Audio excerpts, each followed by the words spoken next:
தயவு செஞ்சு மறந்துடாதீங்க. கோயம்புத்தூர்ல ஒரு பள்ளி மாணவி, கல்லூரி மாணவி, இன்றைக்கு அதே மதுரையை சேர்ந்த அதே கோயம்புத்தூர் இரண்டாவது ஒரு மாணவி, விழுப்புரத்துல ஒரு மாணவி, சென்னையில ஒரு மாணவி, ஒரே தினமலர் தினத்தந்தி நியூஸ் பேப்பர் எடுத்து நீ நான் படிச்சு காட்டுற சபையில பேப்பரை திருப்பினாலே 20 குற்றங்களுக்கு மேலாக இருந்துட்டு இருக்குது. எதுக்கு நீ ஆட்சி நடத்துற? எதுக்கு உனக்கு போலீஸ்? எதுக்கு உனக்கு சப் கலெக்டர்? எதுக்கு எஸ்பி, டிஎஸ்பி அத்தனை பேர் உனக்கு எதுக்கு?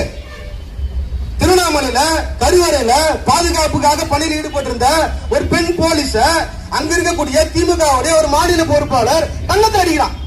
அவனை அரெஸ்ட் பண்றதுக்கு, கைது பண்றதுக்கு திமுக அரசுக்கு திராணி இல்ல.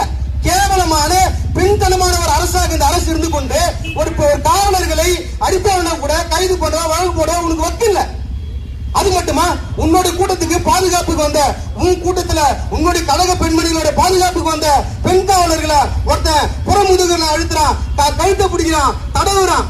அசிங்கமா இல்ல? அந்த காவலர்கள் அழுதுட்டு வந்து உங்ககிட்ட கம்ப்ளைண்ட் பண்ணா உயர் அதிகாரிகள் அப்படியே மழுப்புறாங்க, அவங்க டிரான்ஸ்பர் போறீங்க.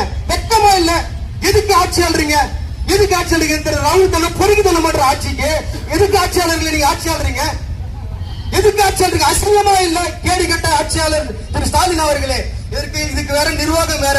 அங்கங்க மாவட்ட ஆட்சியர், இவங்களுக்கு மாவட்ட தலைவர்கள், மாவட்ட கண்காணிப்பாளர்கள், எத்தனை துறை காவல் அதிகாரிகளுடைய கைகள் ஏன் கட்டி வச்சிருக்கீங்க? காவலர் திண்டிவனம் நகரிலே மகளிர் அணி சார்பாக நடைபெறக்கூடிய இந்த ஆர்ப்பாட்டத்தில் இருந்து பாரதிய ஜனதா கட்சி தொண்டனாக, இங்கிருந்த சக தோழிகளின் தோழனாக, தாயின் பிள்ளைகளாக இருந்து சொல்றேன், நல்லா கேட்டுக்குங்க. இந்த ஆர்ப்பாட்டத்திலிருந்து நீங்க ஒரு விஷயம் தெரிஞ்சுக்கணும்.